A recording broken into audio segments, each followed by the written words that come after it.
지난 시간에 우리가 38절부터 42절까지의 말씀을 상고했습니다. 서기관들, 바리새인들, 유대인들 가운데 하나님의 말씀을 아주 지극히 잘 지키며 행하는 자들이고, 서기관이라 하면은 하나님의 말씀에 대해서 아주 박식한 사람들이죠. 그 사람들이 주님에게 표적을 보여달라, 표적을 보여달라 하는 의도가 주님을 좀 곤경에 빠뜨리려고 했던 그런 의도인 겁니다. 자기들이 하나님의 말씀을 잘 알고 있는데, 이게 난데없이 나사렛 예수라는 아주 무식한 사람이 갑자기 등장을 해가지고 유대 나라를 막 소동을 하니까 면박을 주거나 또는 조롱을 주려고 표적 보여주기를 원한다, 그렇게 이제 얘기를 한 겁니다. 그러자 주님께서 뭐라고 그래요? 악하고 음란한 세대다. 서기관들과 바리새인들은 선행과 구제를 일삼고 고아를 불쌍히 여기며 일주일에 하루씩 금식, 이틀씩 금식을 하고 10의 1조를 떼먹지도 않고 꼬박꼬박 드리고 철저히 기도 생활을 하는 사람들이에요. 그런데 주님은 뭐라고요? 악하다 이거예요. 그러니까 이것은 어떤 품행이 악하다 이런 뜻이 아니라 영적으로 악하고 영적으로 음란한 거예요. 서기관 바리새인들은 간음을 하지 않습니다. 아주 철저하게 하나님의 말씀을 지키는 사람들이거든요. 영적으로 악하고 영적으로 음란한 거예요. 영적으로 악하고 영적으로 음란하다는 것이 무엇을 말하는가? 그것을 지난 시간에 쭉 설명을 드렸어요. 하나님의 말씀을 믿지 아니하는 거예요. 말씀을 가졌다 하는 그들이 말씀이 육신을 입고 오신 예수님을 몰라보는 거예요. 그렇죠? 하나님이 육신을 입고 오셨는데 말씀이신, 하나님이신 말씀을 자기들이 가지고 있고 하나님을 잘 섬긴다고 하는 자들이 하나님을 모르는 거예요. 그러니까 지금 예수 그리스도와 자기들이 가지고 있는 말씀과 다르다는 얘기입니다. 다른 예수예요. 오늘날로 말하면 다른 예수, 다른 복음, 다른 영을 섬기고 있었던 것이죠. 그러니까 예수님을 몰라보는 거예요. 이게 상당히 중요한 문제인 겁니다. 그러면 재림하실 때는 또 어떠한가? 재림하실 때도 또 다른 예수, 다른 영, 다른 복음을 가지고 있는 자들은 재림하실 주님을 맞이하지 못하게 된다는 것을 영적으로 우리에게 계시해 주는 겁니다. 누가? 이렇게 악하고 음란한 세대가 표적 보기를 원하고 하나님의 말씀을 믿지 아니하고, 그리고 하나님의 말씀 속에서 하나님이 의도하신 하나님의 뜻과 다른 것을 자기의 사람의 계명으로, 사람의 이성으로 또는 사람의 논리적인 판단으로 해석한 그와 같은 말씀을 가지고 있는 자들은 재림하실 주님을 만나지 못하는 거예요. 봐도 모르는 거예요. 때도 분별하지 못하고, 결국은 그들을 악하고 음란한 세대가 되어질 것이고, 결국은 그들이 음행하는 포도주에 취해서 큰 성 바벨론이 된다. 결론은 그겁니다.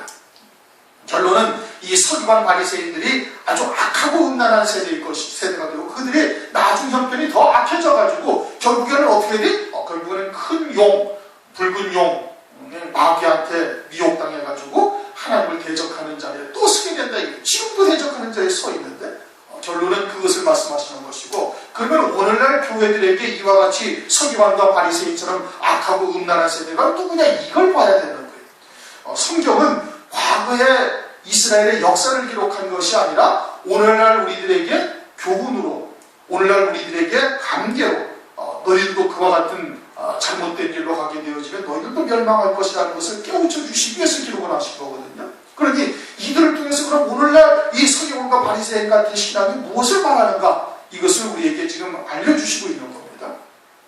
그래서 음란한 세대다라는 것은 하나님의 말씀에 대한 음행이에요. 이건 이제 마태복음 5장에서도 간음을 하는 자, 간음죄에 대해서 다시 주님께서 이제 산상보훈을 통해서 설명을 해주시잖아요.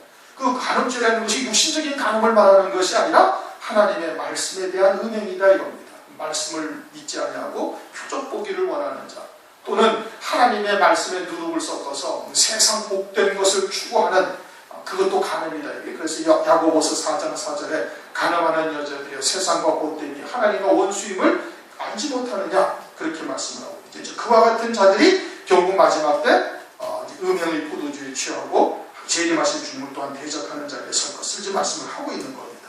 그러면서 43절, 더러운 귀신이 사람에게서 나갔을 때, 지금 누구를 대상으로 지금 하고 계시는 말씀에, 이제 서기관 바리새인을 누구 대상으로 하고 계시는 말씀입니다. 그럼 이것이 교회 밖에 있는 사람들을 말하는 것이 아니라 지금 교회 안에 있는 사람들을 통해서에게 지금 하시는 말씀이에요. 그렇죠? 그들의 결론은 뭐냐면은 더욱더 악한 귀신들에 들린 자들이 되었다 이겁니다. 누가? 서기관과 바리새인과 같은 신앙을 가진 자들이 오늘날 교회 안에서 더욱더 악한 귀신 들린 자들이 되어져 있음을 말하는 겁니다. 그러면 그들이 실제적으로 그냥 5, 6월 더운 날씨에 오리털 파카 입고 그냥 돌아다니면서 주저주저 헛소리 나오고 그렇게 다니고 있습니까? 그게 아니에요. 아주 정상적이고 아주 이성적인 생활을 하고 있는 거예요. 논리적인 사고를 가지고 살아가고 있는 거예요. 그런데 실제적으로는 뭐다? 실제적으로 아주 악한 귀신 들린 자다. 영적으로는 귀신 들린 자라고 말하고 있는 거예요. 요한복음 8장 44절에도 마귀의 자식아 너희는 너희 아비 마귀에게서 났다. 유대인들에게 그렇게 말씀하고 있지 않습니까? 유대인들이 하나님의 말씀을 가졌고 모세의 율법을 쫓아서 하나님 앞에 제사를 드리고 절기를 쫓아서 하나님 앞에 나와서 예물을 드리는 그런 신앙을 가진 사람들이거든요. 그런데 마귀에게서 났다라고 주님께서 말씀하십니다. 오늘 앞설에도 상고했지만 독사의 자식들아 34절에 그렇게 말씀하고 있잖아요. 이거는 마귀의 자식이라는 얘기요. 조금 더 극단적인 표현을 하면 귀신 들린 자라는 얘기예요. 그러나 그들이 우리가 알고 있는 실제 귀신 들린 자들처럼 그렇게 활동을 생활을 하고 있습니까? 그런 것은 아니란 말이에요. 그런데 그들을 갖다가 주님께서 지금 비유로 지금 설명을 하시는 거예요. 귀신들이 사람에게서 나갔을 때에 더러운 귀신이 사람에게서 나간다 이겁니다. 그리고 유대인들 지금 서기관 바리새인들에게서 귀신들이 한번 나갔던 거예요. 나갔다가 지금 다시 더 악한 귀신 7을 데리고 들어왔다. 지금 결론은 그거거든요. 그럼 그들이 언제 그들에게서 귀신이 나가는가? 유대인들이 전심을 가지고 하나님 앞에 회개하며 하나님을 영접하게 되어지면 그들에게서도 귀신이 떠나가는 겁니다. 오늘날 우리들로 말하면 예수 그리스도를 혼자란 믿음으로 주로 그리스도로 섬기며 영접하게 되어지면 우리 안에 있던 더러운 귀신들이 나가게 되어지는 거예요. 그래서 성령이 임하셔서 참 그리스도인이라는 것이 무엇인지 하나님의 나라가 무엇인지를 갖다가 어렴풋하게 알게 하시는 겁니다. 예수를 전심으로 구주로 딱 받아들이면 귀신이 나가는 거예요. 반드시 나가죠. 성령으로 말미암지 아니하고는 예수를 주시라 할 수 없다. 그럼 성령이 들어와 계신 거예요. 그렇죠? 성령이 들어와 계시는데 귀신도 함께 있을 수가 있나요? 함께 있을 수가 없죠. 빛이 있으면 어둠은 자연히 떠나가는 겁니다. 방에 들어가서 형광등 불을 딱 켜면 어둠은 자연히 물러가는 거예요. 그러니까 빛이신 하나님이 성령이 들어오시면 귀신이 있을 수가 있어요? 없어요? 없는 거예요. 당연히 떠나가는 거예요. 떠나가는데 어떻게 되는가? 이 귀신이 사람에게서 나갔을 때 물 없는 곳으로 다니며 쉬기를 구하되 얻지 못하고. 그럼 귀신이 어디로 다닌다고요? 물 없는 곳을 찾아다니는 거예요. 그럼 우리가 마시는 이런 물 없는데 귀신이 다닌다는 얘기입니까? 그러면 수영장에 가서 수영하고 앉아있으면 귀신은 절대 거시지도 못하겠네. 그런 물을 말씀하고 있는 게 아니죠. 요한복음 4장 14절에 내가 주는 물은 영생토록 솟아나는 샘물이 되리라. 에베소서 5장 26절 물로 씻어 말씀으로 깨끗게 하사. 그러면 물이 되는 게 뭘 말하는 거예요? 말씀이에요. 하나님의 말씀. 하나님의 말씀이 우리 안에 자리하고 계시면 그 말씀이 하나님이요 그 말씀이 빛이 되어지니까 어둠은 당연히 떠나가게 되어지는 거예요. 그러니까 그 물 없는 곳을 다닌다 이겁니다. 그러면 서기관 바리새인들이 하나님의 말씀이 없나요? 말씀이 있죠. 모세오경으로부터 말라기서까지 그들이 다 성경으로 하나님의 말씀으로 가지고 있었던 겁니다. 이사야서도 있었고 아모스서도 있었고 다니엘서도 있었고 유대인들 서기관 바리새인들한테 하나님의 말씀이 다 있었던 거예요. 말씀이 없었던 것이 아니에요. 그 말씀이 있음에도 불구하고 그들에게는 귀신이 잠깐 나갔다가 다시 악한 귀신 7을 더 데리고 와서 지금 거하는 형편이 지금 되어 있다 이겁니다. 그럼 오늘날 우리들도 마찬가지죠. 귀신은 하나님의 말씀을 가지고 있다 하지만 이들처럼 사람의 계명으로 살고 있으면 그러면 그것은 귀신한테 잡힌 자와 마찬가지가 되어지는 거예요. 에베소서 2장 2절 3절을 우리가 한번 읽어보겠습니다.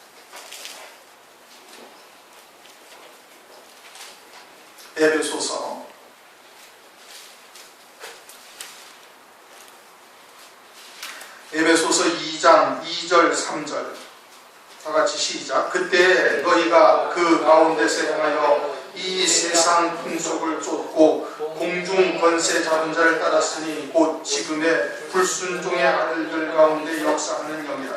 전에는 우리도 다 그 가운데서 우리 육체의 욕심을 따라 지내며 육체와 마음에 원하는 것을 하여 다른 이들과 같이 본질상 진노의 자녀이었더니, 예수 믿기 이전에는 뭐 말할 것도 없고 예수를 믿으면서도 예수 안에서 하나님의 말씀을 가졌다 하지만 자기의 육체의 욕심을 따라 지내며 육체와 마음에 원하는 것을 하고 있다면은, 그러면은 이거는 마귀의 자식이라 공중권세 잡은 자 아래서 살고 있는 것과 다를 바가 하나도 없다, 이런 뜻인 겁니다. 하나님의 말씀을 가지고 있지만 그 하나님의 말씀이 자기의 육체의 욕심을 따라 지내는 도구로서 사용되거나 육체와 마음의 원대로 사는 데 필요한 하나님의 말씀만 발췌를 해서 그렇게 하나님의 말씀을 가지고 있다면 그것은 마귀의 자식, 공중권세 잡은 자 아래서 종노릇하며 사는 것과 다를 바가 하나도 없다, 이겁니다. 그런데 서기관 바리새인들이 지금 마태복음 15장에 가면은 주님께서 뭐라고 책망을 하신? 사람의 계명으로 하나님을 헛되이 경배하고 있대요. 15장 9절. 사람의 계명으로 살고 있는 것. 하나님의 말씀을 가지고 있지만 사람의 계명으로 살고 있다.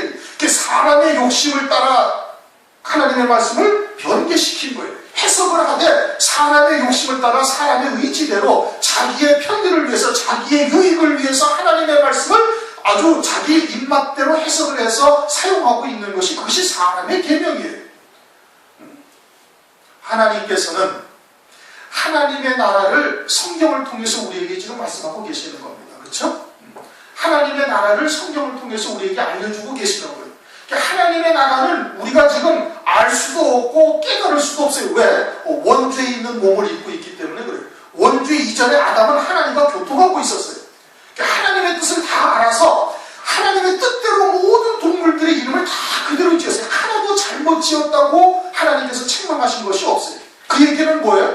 하나님의 뜻대로 지었다, 이겁니다. 다시 말하면 아담이 죄를 짓기 전에 하나님과 온전한 의사소통을 하면서 교제를 하면서 하나님의 뜻대로 이 땅에서 살아간 거예요.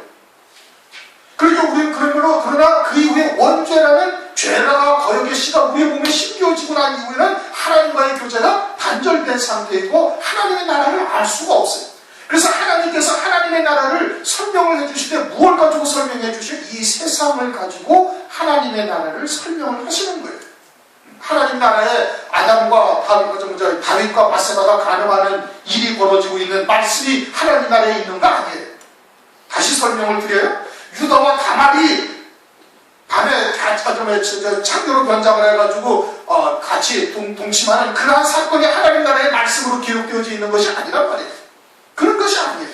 하나님의 어떤 의지세계, 하나님의 나라를 세상에 있는 말씀, 세상에 눈에 보이는 것들로 가지고 우리에게 설명을 해주시고 있는 거예요. 그러니까 이 말씀 속에서 영생에 관한 하나님의 뜻이 무엇이냐, 하나님의 나라를 무엇을 설명하고 계시는가, 이거를 말씀을 통해서 봐야 되는 거예요. 그런데 그것을 보지 아니하고 문자적인 의미만 보고 있는 거예요. 그것은 이 세상이지 하나님의 나라가 아닌 겁니다. 그렇지 않습니까? 이 세상에 있는 것들을 가지고 하나님의 나라를 지금 하나님께서 설명을 하시고 있는데, 성경은 너희가 영생을 얻고자 하여 상고한다 그랬어요. 요한복음 5장 39절. 그렇죠? 그럼 성경에서 뭘 봐야 되는 거예요? 영원한 생명을 봐야 되는 거예요. 하나님 나라를 봐야 되는 거예요. 하나님의 의지, 하나님의 뜻이 무엇인지를 찾아야 되는 거예요. 문자적인 의미가 중요한 것이 아니에요. 문자적인 의미도 봐야 되지만 그 안에 담겨져 있는 하나님의 나라, 영생에 관해서 무엇을 말씀하시는지 봐야 되는 거예요. 그러니까 레위기서 11장에 되사김질하는 짐승을 정결하다, 이겁니다. 그러니까 되사김질하는 짐승을 너희들이 정결한 짐승으로 잡아먹으면서 이 되사김질이 뭘 의미하는지를 깨달아내는 거예요, 이스라엘 백성들로 하여금. 그래서 하나님의 말씀을 통해서 문자적인 의미도 봐야 되지만은 되사김질을 하는 게 그 속뜻이 무엇인지 한번 다시 곰씹어서 바라보고 그 말씀을 보면서 이것이 영생과 뭔 관계가 있는지, 하나님의 나라와 무슨 상관이 있는지 그 하나님의 의도를 깨달으라는 얘기죠. 그런데 유대인들은 지금 그렇게 생각을 하고 있어요. 그렇게 말씀을 보고 있어요. 아니란 말씀이에요. 그러니까 예수님이 와도 모르는 거예요. 말씀을 가졌다 하지만 사람의 계명으로 하나님의 말씀이 변질이 되어져가지고 하나님의 말씀의 참된 뜻을 깨닫지를 못하고 있는 것이죠. 그것이 사람의 계명이에요. 그렇게 섬기고 있다면 그것은 진리가 아니다 이겁니다. 그건 진리가 아닌 거예요.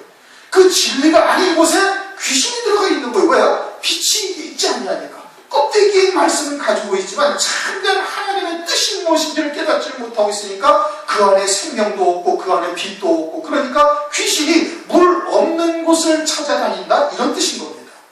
그것을 오늘날 이제 생활교훈처럼 변질이 된 겁니다. 사람의 계명이라는 것은 생활교훈으로 된 거예요. 이 미국에서 시작이 돼가지고 우리나라 대부분의 목사들이 다 미국에 가서 박사학위를 받아가지고 미국의 신학을 그대로 다 가지고 들어와서 오늘날 우리나라의 교회가 이와 같은 자리에 이제 서 있는데, 부흥됐다. 물론 좋은 일이죠.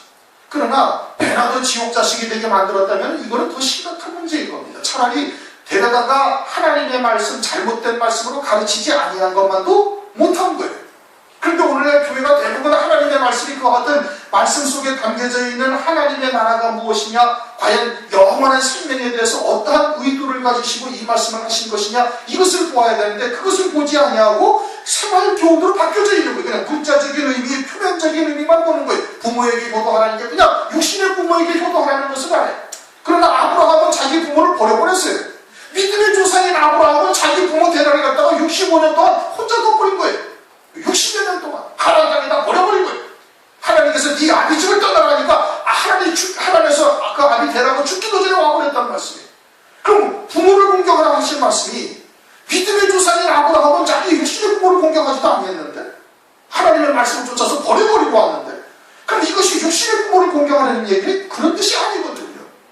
그러니까 그 말씀을 통해서 그 말씀 속에 담겨져 있는 하나님의 뜻이 무엇인지를 알아야 되는데, 이 모든 말씀이 다 생활교훈으로 바뀌어진 거예요. 어떻게 하면 세상에서 선한 사람으로 사는가, 훌륭한 인격을 가진 사람으로 사는가, 어떻게 하면 가정을 행복하게 만드는가, 그것을 지금 말씀하고 있는 것이 아니단 말이에요. 성경은 하나님의 나라를 말씀하고 있는 거예요. 영생에 관해서 말씀하고 있는 거예요. 참된 영원한 생명에 대해서 말씀하고 있는 거예요. 그런데 하나님의 말씀이 전부 다 그런 식으로 생활교훈으로 윤리, 도덕, 철학 뭐 이런 것으로 변질이 되어져 있다면 그것은 뭐예요? 그것은 진리가 아니다. 그것은 말씀을 가지고 있다 너희들이 말할 수 있을지 모르지만 그것은 하나님의 말씀과는 상관이 없는 거예요. 그래서 다른 예수, 다른 영, 다른 복음이 된다라고 말씀을 하고 있는 겁니다. 바리새인들, 서기관들이 지금 그러는 것이고, 오늘날 교회들이 생활교훈으로 가르치는 하나님의 말씀은 전부 다 그런 거예요. 그러니까 철학자가 나오고, 키에르게고르가 어떻고, 니체가 어떻고, 헤밍웨이가 뭐라고 얘기를 했고, 온갖 세상 사람들의 말을 다 하나님의 말씀과 뒤섞어서 말하는 거예요. 왜? 하나님의 말씀이 그한 생활교훈으로 바뀌어져 버렸습니다. 그냥 철학적인 수준으로, 또는 기복적인 신앙, 세상에서 복밖에 안, 무슨 하나님이 도깨비 방망입니까? 돈 나와라 뚝딱 하면 돈 갖다 주시는 그런 하나님이냐, 그것이 아니라니까. 그렇게 사람의 계명으로 바뀌어져 있다면 그것은 물 없는 곳이라는 겁니다. 귀신은 어디를 다녀요? 그 물 없는 곳을 찾아다니는 거예요. 진리가 없는 곳, 참된 영원한 생명이 없는 곳, 그곳을 찾아다니면서 쉬기를 구한대요. 그런 데서 쉰다는 거예요. 왜? 할 일이 없으니까. 자기 육신의 수욕을 쫓아서 그 마음의 원대로 하나님의 말씀을 가지고 있지만 껍데기만 가지고 있으니까 그 마음대로 살아봐야 그것은 다 마귀의 수하에서 종 노릇하는 삶이 되어지니까 할 일이 없어요. 귀신이 어디에 할 일이 있어요? 진리가 있는 곳에 귀신은 비상이 걸리는 것이죠. 그렇게 우리 교회가 부흥이 안 돼. 왜? 그냥 회방하는 사건이 많이 올라오려면 뭔 일이 생기고, 왔다가도 그냥 한 2, 3년 다니다가 들다가 또는 실족하고 세상의 끈을 끊어버리지 못하니까 그런 것으로 또 시험에 들고 뭐 등등 여러 가지 일들로 뭐 이렇게 되어져서 비상이 걸리는 거예요. 진리가 있는 곳에는 귀신이 비상이 걸리는 거예요. 온갖 해방, 사람으로 말미암아 해방하고 환경으로 말미암아 해방하고 기타 등등 여러 가지로 그러한 말씀을 듣지 못하게 하려고 일을 하는 겁니다. 그런데 물 없는 곳은 어디? 물 없는 곳에는 할 일이 없어요. 물 없는 곳을 다니며 쉬기를 구하되, 그래서 얻지 못했다. 이에 가로되 내가 나온 내 집으로 돌아가리라 하고 와 보니, 자기가 먼저 있던 집은 어떤 집이에요? 사람을 말하는 겁니다. 지금 사람을 말하는 것이 일반 건물집을 말하는 게 아니죠. 그리고 다시 와서 봤어요. 보니까 어디? 비고 비었다에 텅텅 비었다는 거예요. 뭐가 있어야 되는데? 진리의 말씀이 채워져 있어야 된다. 하나님의 생명으로 채워져 있어야 되는데, 그런데 껍데기인 말씀은 가지고 있는데 생명이 전혀 없는 거예요. 그렇게 비어져 있는 것이죠. 주님은 내가 이 땅에 오신 목적이 뭐라고 그래요? 요한복음 10장 10절에 생명을 얻되 풍성히 얻게 하려고 주님이 십자가에 피 흘려 죽으신 거예요. 그런데 그 생명이 없어요. 말씀을 가지고 있어요. 서기관 바리새인들이 하나님의 말씀을 가지고 있는데 그 생명으로 채워져 있지 않냐고 텅텅 비어요. 공허하다 이겁니다. 창세기 1장 2절 땅이 공허하고 혼돈하고 텅텅 비어있는 거예요. 그래서 하나님께서 빛이 있으라, 생명의 빛이 임할 수 있도록 하나님께서 말씀을 하신 것이죠. 그래서 비고 그 다음에 어떻게 되지? 소재되고 수리되었다 이겁니다. 소재되고 수리되었다는 것은 깨끗하고 아주 그냥 곰팡이 쓰는 거 싹 치고 도배 다시 하고 새롭게 쫙 단장을 한 거예요. 바리새인들 서기관들을 주님께서 회칠한 무덤이라고 말씀을 하셔요. 그렇죠? 회칠한 무덤. 마태복음 20장. 회칠한 무덤이라는 건 뭐예요? 속에는 시체가 썩어서 막 부패돼가지고 막 냄새가 나고 더럽고 추악한데 바깥에는 그 봉분이라고 그러죠? 무덤을 이렇게. 거기는 어떻게 했다가 이렇게 칠해놓은 거예요. 그래가지고 깨끗하게 보이는데 속은 어떻게? 속은 더럽고 추악하고 냄새나고 썩고 부패하고 온갖 더러운 것은 다 앉아있는 거예요. 지금 바리새인들이 그런 거예요. 겉으로는 어떻게? 아주 겉으로는 그냥 12일조하고 주일 성수 잘하고 그리고 하나님의 말씀을 가지고 달달달달 외우고 있고 시장 어귀에서 두 팔을 벌리면서 기도하고 앉아있고 대단하죠? 누가복음 18장을 한번 보십시오.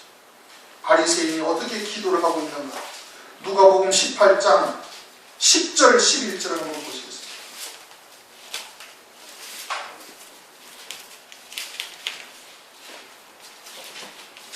누가복음 18장 10절, 11절, 12절 다 같이 있습니다. 시작. 두 사람이 기도하러 성전에 올라가니 하나는 바리새인이요 하나는 세리야.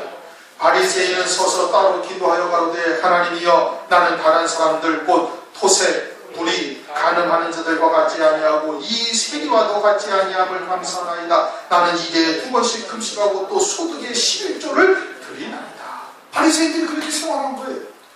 그러니까 다른 사람들이 보기에 아주 철저히 신앙생활을 잘하고 있는 것이에요. 깨끗해 보이는 거예요. 소재되고 수리되었다. 사람들이 보기에, 세상의 시각으로 보기에 소재되고 수리되었거늘. 그런데 뭐가 없어요? 진리가 없는 거예요. 그러면 하나님의 말씀이 없나요? 아니, 하나님의 말씀은 있어요. 하나님의 말씀은 있지만 그 말씀이 생활교훈으로 사람의 계명으로 변질이 되어져가지고 하나도 영생의 열매는 맺고 있지 못하다 이겁니다. 오늘날도 하나님의 온전하신 뜻이 무엇인지를 모르고 신앙생활을 왔다 갔다 자기 나름대로는 거룩한 신앙생활을 한다라고 생각을 하고 있을지 모르지만 참된 하나님의 뜻이 무엇인지 진리가 무엇인지를 알지 못한다면 이와 다를 바가 하나도 없는 겁니다. 비고 소재되고 수리되었어요. 그러나 물이 없어. 그래가지고 귀신이 어떻게? 다시 오는 거예요. 다시 와서 45절 이에 가서 저보다 더 악한 귀신 7을 데리고 들어가서 과하니 그 사람의 나중 형편이 전보다 더욱 심하게 되느니라. 악한 귀신 7을 더 데리고 왔다는 거예요. 그럼 귀신이 8마리가 들어가 있다는 얘기입니까? 물론 이제 귀신이 더 많은 귀신이 들어와 있는 수도 있는 것이죠. 근데 악한 귀신 7을 데려왔다는 것은 무한가지가 하나님께서 우리에게 주고자 하시는 메시지가 딱 있는 거예요. 요한계시록 1장 4절을 보면 성령을 7영이다 이렇게 말씀합니다. 7영. 성령이 7분이에요? 아니란 말이에요. 성령은 한 분이셔요. 근데 왜 7영이라고 말씀하세요? 그것은 성령의 완전한 충만한 상태를 말씀하고 있는 거예요. 7단계로 충만케 하셔가지고 아주 완전히 충만해가지고 성령이 완전히 붙들림 받아져서 예수의 증거와 하나님의 말씀을 인하여 목배임 받더라도 기꺼이 기뻐하며 감사하며 찬송하며 자기의 육신의 목숨을 버릴 수 있는 자리에까지 딱 이르는 자가 되게 하시는 것이 7영으로 충만케 하시는 역사예요. 그러니까 완전한 충만으로 바라보면 되는 겁니다. 그러면 7 귀신을 더 데려왔다는 것은 이거는 귀신으로 완전히 충만해가지고 이제는 더 이상 회개하여 돌이킬 수 없는 지경에 이르는 거예요. 그래가지고 하나님을 오히려 대적하는 자리에 서서도 전혀 깨닫지도 못하고 그리고 감각조차 없는 겁니다. 요한복음 16장 2절 너희를 신뢰할 뿐 아니라 너희를 죽이는 자가 이르기를 이것이 하나님을 섬기는 예라 하리라. 그래갖고 제자들을 어떻게 했어요? 다 죽였어요. 그들은 뭐예요? 그 7 귀신 들린 자들입니다. 그럼 마지막 때도 어떻게 돼? 이 악한 세대가 또한 이렇게 되리라는 것은 이 마지막 때에도 그와 같이 악한 세대가 또 있을 것이고 그들도 또한 이와 같이 하나님을 대적하는 자리에, 하나님의 백성입니다. 하나님을 대적하는 자리에 설 것을 말씀을 하고 있는 이 악하고 음란한 세대가 요한계시록 17장에 가면 음녀가 등장을 합니다. 그렇죠? 그래가지고 땅의 임금들이 그 음행의 포도주에 취해야 돼요. 음행의 포도주가 뭐예요? 이 음행하게 하는 하나님의 말씀을 가지고 하나님을 대적하는 자리에 서서 이 악한 귀신 7 들린 자들이 이제는 아주 마귀의 큰 붉은 용의 수하에 들어서 재림하실 주님과 그의 길을 예비하는 종들을 대적하는 자리에 서는 것을 말하는 거예요. 지금도 초림하실 주님을 대적해서 결국은 초림하실 주님을 십자가에 못 박아 죽이지 않습니까? 마찬가지. 재림 때도 역시 그렇게 되어질 것을 말씀을 하고 있는 것이에요. 누가? 이 악하고 음란한 세대가 표적을 보기를 좋아하는 자들, 하나님의 말씀을 믿지 아니하고 그리고 7 귀신 들린 자들이 되어져서 하나님의 말씀이 진리가 무엇인지 전혀 깨닫지 못하고 있는 자, 그러면서 신앙생활을 겉으로는 잘하고 있는 거예요. 주일 성수 잘하고 3일 밤 예배도 빠지지도 아니하고 그리고는 온갖 교회를 해서 봉사 헌신한다는 거 다 하고 있지만 그러면 뭐래? 7 귀신 들린 자들이다 이겁니다. 이거는 우리가 좀 심각하게 봐야 되는 겁니다. 과거에 유대인들이 이러했다라고 끝나버리면 그건 역사책이죠. 그렇지 않습니까? 과거에 유대인들이 이렇게 하는 것을 기록해놨다. 그랬구나. 그러면 이 역사책이지. 유대인들이 그렇게 말할 때 주님께서 뭐라고 하세요? 주님께서 얘기할 때 마태복음 23장에 가면 우리가 우리 조상들의 때에 있었다면 우리는 선지자들이 피 흘리는 자리에 우리는 참여하지 아니하겠다. 그렇게 얘기했어요. 그렇죠? 이사야를 죽이는 자리에 우리는 같이 갖지 않을 것이고 에레미야한테 돌 던지고 에레미야를 죽였을 때 우리는 그 자리에 참여하지 않았을 것이다. 이렇게 말하면서 누구를 죽여요? 예수님을 죽이는 거예요.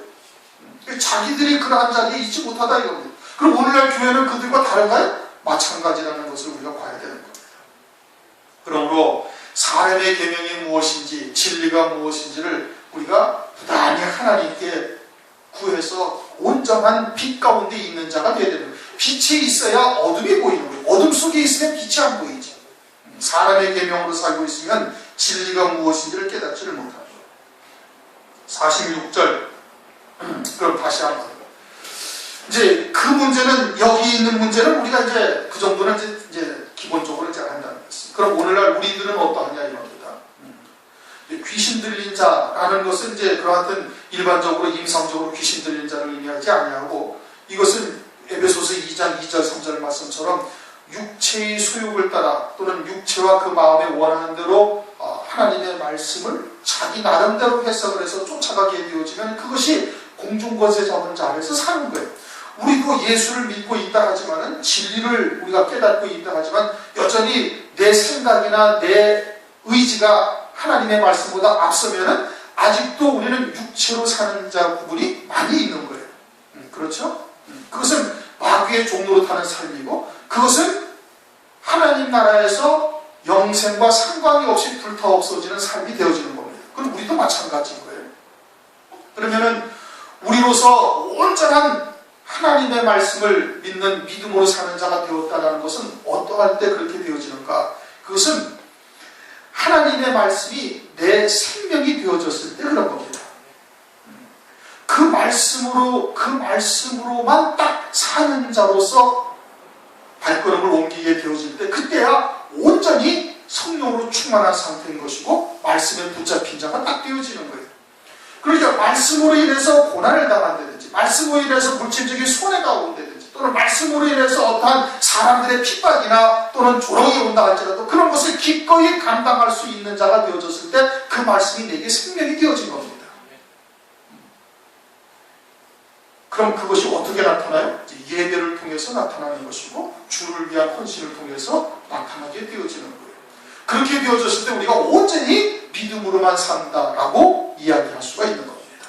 말씀에 붙잡힌 자가 되어지고 말씀에 결박된 자가 되어지고 사도 바울이 그러지 않습니까? 사도 바울이 말씀에 붙잡혀 예수를 그리스도라 증거하기를 마다하지 않겠다. 자기 육신의 목숨이 아주 위태로운 것을 예수가 그리스도라는 것을 유대인들한테 증거했다 이겁니다. 그것을 우리가 잘 유념해야 될 것이고, 이제 46절 예수께서 우리에게 말씀하실 때 그 모친과 동생들이 예수께 말하려고 밖에 섰더니, 예수님이 그리스도라는 것을 믿으면 어떻게 돼요? 들어가야 되는 거예요. 그분의 말씀을 들어야 되는 거예요. 그런데 예수님이 지금 방 안에서 어떤 집 안에서 지금 하나님의 말씀을 지금 이야기를 하고 계시는 겁니다. 이제 설교를 하고 계시는 거예요. 그런데 예수님의 모친과 동생들이 예수님에게 왔다가 그 안에 들어가지 않냐고 밖에 막 서 있는 거예요. 그냥 밖에서 가만히 서 있는 거예요. 이제 말씀 끝나기를 기다리셨던지 아니면은 얘기할 기회를 찾지 못했던지 하여튼 밖에 있는 거예요.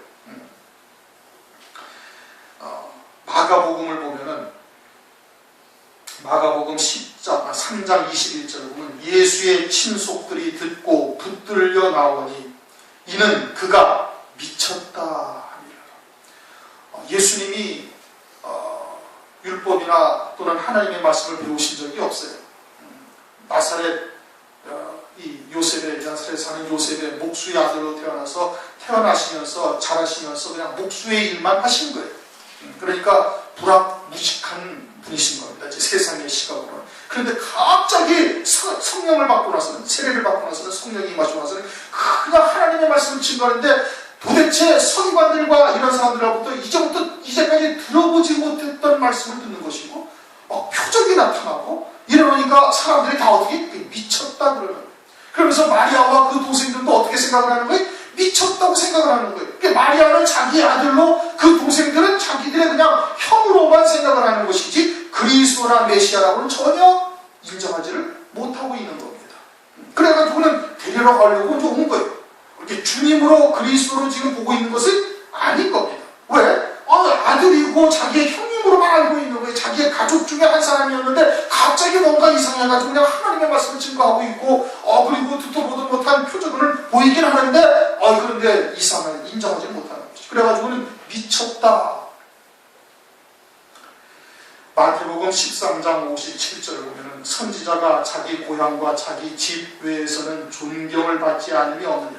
자기 집과 자기 고향 밖에서는 선지자로 다 대접을 해주는 거예요. 그런데 자기 집에서는 또는 자기 고향에서는 어릴 때부터 자라나온 과정을 다 알고 그냥 나가서 개구장이로 그냥 장난치고 사고치고 그리고 뭐 했던 것을 다 알고 있으니까 선지자로 인정을 받지가 못한다 이겁니다. 자기 집안에서. 목사도 자기 집안에서 목사로 인정받기가 쉬운 일이 아닌 거예요. 어려운 일인 거예요. 자기 형제들이나 자기 친족들한테 목사라고 인정받기가 어려운 거예요. 왜? 늘 같이 생활했으니까. 그러다가 어느 날 안수받고 목사라고 하나님의 말씀을 증거하고 있는데 그런데 듣는 것이 이게 목사의 말씀으로 하나님의 말씀으로 듣는 것이 아니라 그냥 자기의 형으로 자기의 가족으로 아들의 음성으로 남편의 음성으로 이렇게 들으니까 그 말씀이 하나님의 말씀으로 들리지 아니하는 겁니다. 그게 한편으로는 만약에 그 목사가 진짜 하나님의 종이라면은 그러면은 그것이 큰 불행인 겁니다. 차라리 친족이나 동네 사람으로 고향 사람으로 같이 태어나지 아니한 것만도 못하게 되어지는 거예요. 그것이 그냥 백성의 서기관이고 그냥 지가 원해서 종이 된 것이라면 별 볼 일이 없는데 근데 하나님의 진짜 소명을 받고 하나님의 기름 부으심을 받고 정말 하나님의 뜻을 깨닫고 하나님의 말씀을 전하는 종이라고 한다면 같은 친족으로 만난 게 형제로 만난 것이 이것이 큰 불행인 겁니다. 그런데 예수님의 어머니와 예수님의 동생들이 나중에 어떻게 됐어요? 다 그리스도로 섬기게 되어지는 거예요. 그리스도로 섬기게 되어졌어요. 뒤에 십자가 사건 이후에 그렇게 된 거예요. 어쨌든 예수의 모친과 동생들이 예수께 말하라고 밖에 섰다 이거예요. 그리스도로 보지를 못하는 거예요. 그리고 미쳤다라고 생각을 하고 지금 밖에 있는 거예요. 그러자 한 사람이 예수께 여쭤되 보소서 당신의 모친과 동생들이 당신께 말하려고 밖에 섰나이다. 다른 사람은 아무도 얘기 안 해. 근데 이 사람 한 사람이 언뜻 보니까 예수님의 어머니와 동생들이 쭉 와서 밖에 서 있어요. 들어오지도 못하고. 그래가지고는 주님은 지금 막 말씀을 하고 계시는데 주님! 여기 어머니하고 동생들이 밖에 와 계시네요? 딱 이렇게 얘기를 한 거예요. 주님이 말씀하시는 동안에 주님에게 아주 집중하고 그 말씀을 듣고 있으면은 그러면은 밖에 누가 왔는지 안 왔는지 밖에 탱크가 지나가는지 버스가 지나가는지 안 들리고 안 보이는 겁니다. 그런데 생각이 주님의 말씀에 집중하지를 못하고 있으니까 밖에 누가 온 게 들리는 거예요. 보이는 거예요. 밖에 바스락거리는 소리가 들리고, 밖에서 그냥 버스 지나가는 소리가 들리고, 밖에서 그냥 비둘기가 코덕코덕거리는 소리가 들리고, 그게 왜 들려요? 말씀에 집중하고 있지 못하기 때문에. 하나님의 말씀은 절대 쉬운 말씀이 아닙니다. 집중해서 들어도 그 말씀을 그대로 다 100% 받아들이기가 쉬운 게 아니에요. 왜? 마귀는 계속해서 우리의 이성적인 판단, 논리적인 사고를 가지고 하나님의 말씀을 늘 대적하는 역사를 우리 안에서 하고 있기 때문에 육신의 소욕과 성령의 소욕은 늘 거스리고 서로 충돌을 일으키고 있지 않습니까? 그러니까 집중해서 하나님의 말씀을 들어도 그 말씀을 목사가 설교하는 그 내용을 100% 그대로 다 이해하고 깨닫기가 쉬운 것이 아니다 이거예요. 그런데 자꾸 딴 생각을 들고 앉아있는 거예요. 그러다 보니까 주님의 말씀을 들리지도 않냐고 밖에 소리가 더 크게 들리는 것이죠. 사도행전 20장에 가면은 유두고라는 청년이 3층에서 창가에 앉아있다가 떨어져서 죽어요. 창가에 있다라는 표현이 지금 있는지 없는지 확인을 못했는데, 근데 3층에서 떨어져 죽었다는 것은 창가에 있었다는 얘기예요. 그렇죠? 왜? 졸았어요. 그리고 졸다가 떨어져서 딱 죽어버린 거예요. 3층에서 떨어져가지고. 바울이 강론할 때 바울의 하는 말씀에 아주 주의를 기울이고 정말 절박한 심정으로 하나님의 말씀을 듣고 있다면 졸 리가 절대 없는 겁니다. 타성해졌고 이제는 습관해졌고 그렇게 예배를 드리다 보니까 졸리고 다른 생각이 들고 그러다 보니까 졸리게 되어지고 그러다 보니까 신경이 다른 데로 가는 거예요. 그리고는 말씀을 다 놓쳐버리는 겁니다. 3층에서 떨어져 죽은 유두고라는 청년이 졸다가 떨어져 딱 죽은 거예요. 어디에 앉아있어요? 창가에 앉아있기 때문에. 그래갖고 하나님의 말씀도 듣고 창가도 한번 바라보고 다시 말하면 하나님의 나라도 한번 생각해보고 세상도 한번 바라보고 하나님 나라도 한번 바라봤다가 세상 봤다가 그러다가 딱 졸려가지고 마귀한테 잡혀가지고 졸다가 떨어져 죽은 거예요. 이 사람도 주님의 말씀에 집중하고 있으면 밖에 누가 왔는지 예수의 어머니가 왔는지 예수의 할머니가 왔는지 상관이 없으니까 보이지가 않냐는 들리지도 않냐는 거예요. 그런데 그것이 들리고 그것이 보였다는 것은 뭐예요? 말씀에 집중을 못하고 있다 이겁니다. 말씀을 들어도 그것이 다 자기에게 주시는 하나님의 말씀을 아주 절박한 심정으로 듣고 있지 못하기 때문에 지금 예수님의 동생이 또는 예수님의 어머니가 학교 오신 것을 지금 보고 있는 거예요. 그래가지고 이야기를 하는 겁니다. 말하던 사람에게 대답하여 가라사대 누가 내 모친이며 내 동생들이냐 하시고 가라사대 하시고 손을 내밀어 제자들을 가리켜 가라사대 내가 나의 모친과 나의 동생들을 보라 누구든지 하늘에 계신 내 아버지 뜻대로 하는 자가 내 형제요 자매요 모친이라.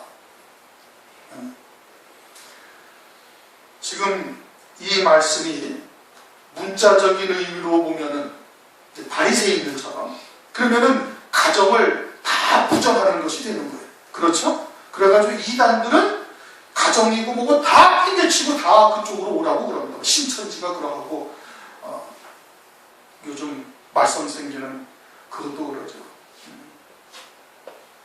구원파 그것이 참된 진리의 말씀으로 모인 공동체라면은 그 수장되는 사람이 그렇게 사기치듯 사업을 할 수가 없습니다.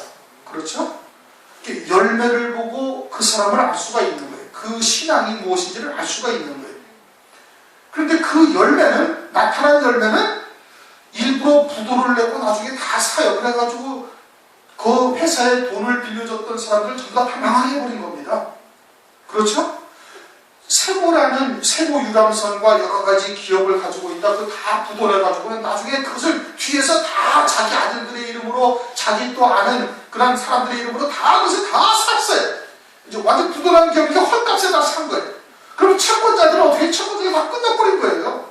그 사람들 다 망하게 만들어버린 거예요. 그래가지고 다시 그 기업을 다시 타가지고 지금 하는 것이 청해진이고 어쩌고 저쩌고 청해지고 뭐 하는 기업이 한 20, 30개씩 되어져 있는 겁니다. 예전에 있던 거 그대로 다 물려가는 거예요. 그리고 부도덕한 거예요. 그는 기업인으로서 해서는 안 될 일을 하고 있는 거예요. 그것이 누구예요? 그것이 그 사람이에요. 그러면은 그가 가진 말씀이 어떻다는 거예요? 엉터리라는 얘기예요. 결론적으로 이야기하면. 그렇잖아요? 그러면 거기에 있는 사람들이 그 열매가 어떠한지를 보고 아 이게 잘됐다 못됐다를 알아야 되는데 몰라요. 그 집 앞에 앉아가지고 지금 피켓 들고 앉아가지고 자기를 순교하겠다는 거예요. 자기들의 그 우두머리를 데려가기 때문에 자기들 거기서 죽게 되는 겁니다. 그래서 순교라는 얘기를 써요. 기가 막힌 일인 겁니다. 하나님의 말씀이 이와 같이 서기관 바리새인들처럼 잘못 호도되어져서 사람의 계명으로 되어져서 그 말씀에 젖어 들어가면 완전히 일곱 귀신 들린 자가 되어져가지고 판단을 못하는 겁니다. 봐도 모르는 거예요.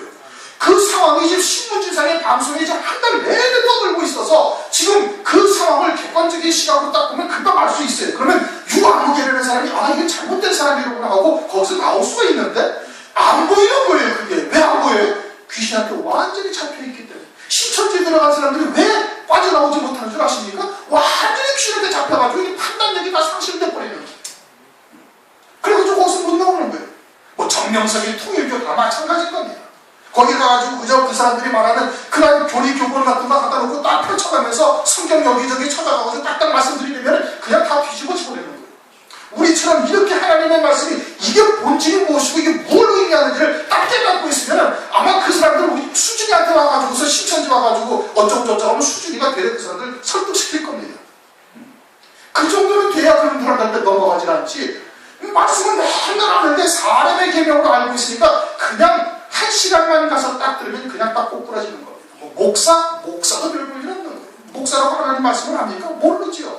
맨날 제목 설기만 하고서 너 저쪽 버지니아주에 아무개가 살았는데 그 사람이 어떻게 했다가 어떻게 얼마나 복을 받았는지 알 수가 없다고 맨날 이런 소리만 하고 앉아있으니 듣는 사람들도 전하는 사람들도 말씀이 뭔지를 모르는 겁니다.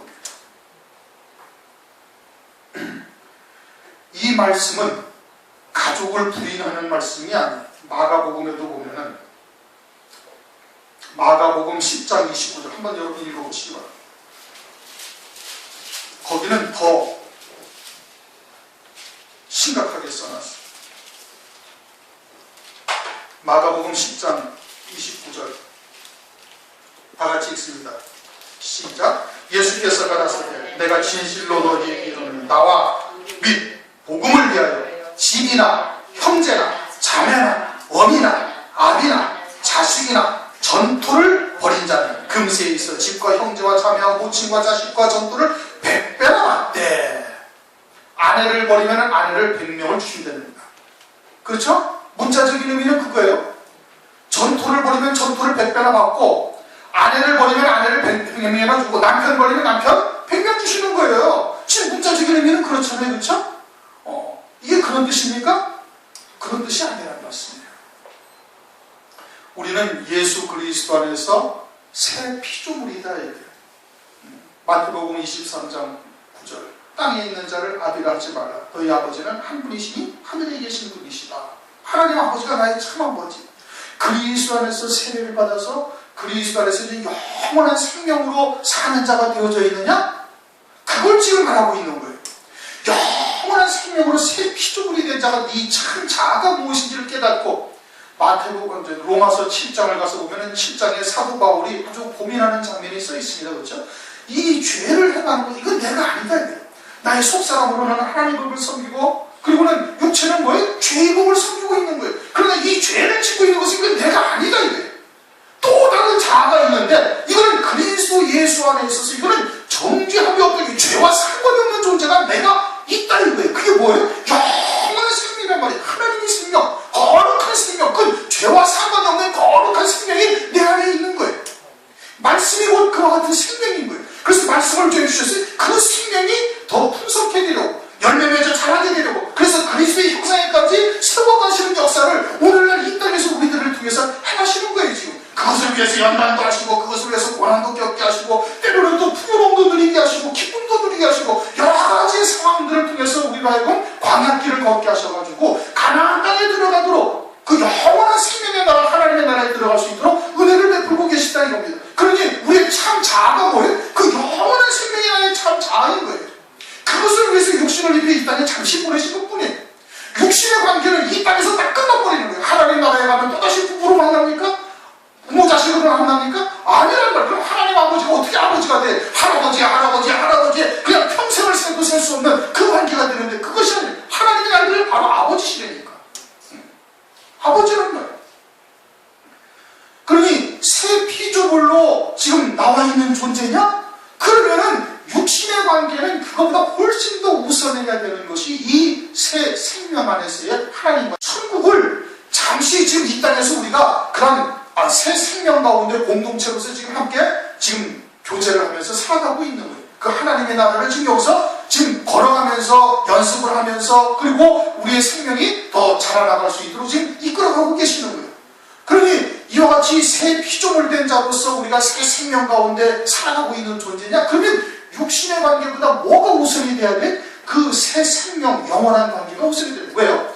부모의 관계는, 자식 관계는, 부부 관계는 이 땅에서 육신을 딱 사는 동안까지만 해요. 하나님 나라에서는 뭐가 우선이? 여러분과 저와 하나님의 말씀을 가지고 그 영적인 생명 안에서 교제했던 그 관계가 영원한 관계가 되어지는 거예요. 그럼 하나님 나라에서 영생토록 그 관계가 계속해서 유지가 되는 것일 뿐이다 이거예요. 그것이 우선이 되어야 된다는 거예요. 그것을 지금 말씀을 하고 있는 거예요. 육신의 형제 자매, 육신의 부모 자식, 이 관계는 이 세상에서 다 끝나버린다는 말씀입니다. 그럼 교회라는 공동체는 어떠한 공동체? 새 피조물로서 지금 나와 앉아 있는 거예요. 새 피조물로서의 관계는 이것은 영생토록 이어지는 관계가 되는 거예요. 어떻게 되어지면? 하나님의 말씀 안에서 함께 교제가 되어지면 저에게 보여주셨던 그와 같은 영광의 자리에 여러분들도 함께 앉을 것이고 그 관계는, 그 영광을 누리는 그 자리는 영원토록 하나님 나라에서 그대로 다 이어진다 이겁니다. 누가 참 형제예요? 그게 진짜 형제예요. 누가 자매요? 육신의 자매가 자매? 아니요, 영원한 그 나라에서의 그 자매가 진짜 자매인 거예요. 교회는 그것을 가지고서 관계가 형성이 되어야 되는 것이고 그 관계로서 유지가 되어져야 되는 거예요. 그러니 누가 내 모친이며 나의 동생들이냐? 나의 모친과 나의 동생들을 보라. 누구든지 하늘에 계신 내 아버지의 뜻대로 하는 자가 내 형제요 자매요 모친이라. 하나님 아버지의 뜻이 뭐라고 그랬어요? 요한복음 6장 38절 39절을 보면 하나님 아버지의 뜻을 말씀을 하고 있어요. 요한복음 6장 38절 39절.